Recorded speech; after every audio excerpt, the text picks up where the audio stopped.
video kali ini kami mau mempresentasikan tugas pengantar akuntansi yang disusun oleh saya sendiri, Umu Kulsumawati, Saya Kairunisa, Saya Sekretariat Barkat, dan saya Alizin. dan juga Bang Gunawan Ginting tapi sedang berhalangan hadir. Saksikan video.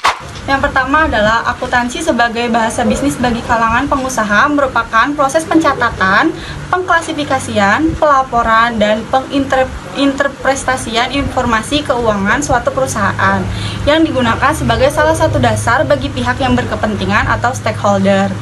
Proses akuntansi yang menguraikan tentang pertama itu jurnal, yang kedua ada buku besar, yang ketiga ada neraca lajur, yang keempat neraca saldo, yang kelima jurnal penyesuaian, dan yang keenam adalah jurnal penutup. Baik, di sini saya akan melanjutkan presentasi dari Umu Kulsumawati. Yang pertama itu ada jurnal. Jurnal merupakan catatan harian yang dilakukan secara kronologis dengan jumlah yang sama besar antara sisi debit dan kredit. Sistem persamaan itu disebut akuntansi ayat jurnal ganda, double entry accounting. Pada perusahaan yang jumlah transaksinya tidak banyak, biasanya penjurnalannya tidak dilakukan setiap hari. Adapun format jurnal ada tanggal, nomor bukti, keterangan, referensi, jumlah, dan jumlah itu ada debit dan kredit. Yang kedua ada buku besar. Buku besar adalah alat untuk menggolongkan rekening-rekening sejenis yang ada di buku jurnal dan disusun secara sistematis sehingga dapat diketahui saldo terakhir dari tiap-tiap rekening tersebut. Buku besar ini bisa mengelola pada semua jenis transaksi laba rugi dan neraca. Pada buku besar neraca bisa meliputi aset seperti kas dan piutang. Adapun fungsi dan keuangan buku besar, yang pertama ada dapat mengumpulkan data-data transaksi keuangan suatu perusahaan dalam periode tertentu dan dilakukan secara berkelanjutan.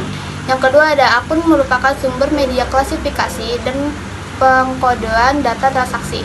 Yang ketiga ada validasi transaksinya sudah terkumpul.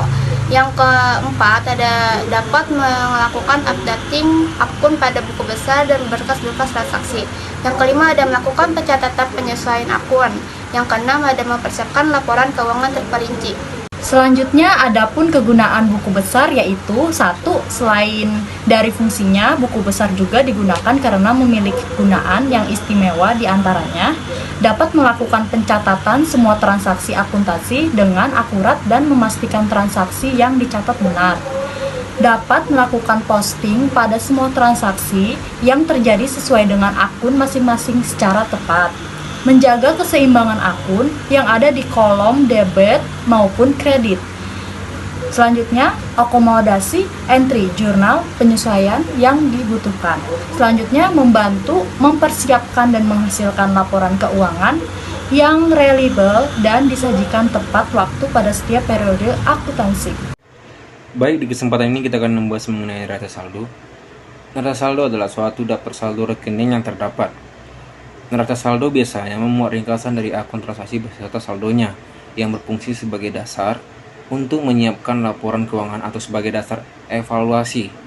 Dengan kata lain, neraca saldo disusun setelah penyusunan buku besar dan dibuat secara sistematis sesuai kode akun atau dalam arti tidak acak.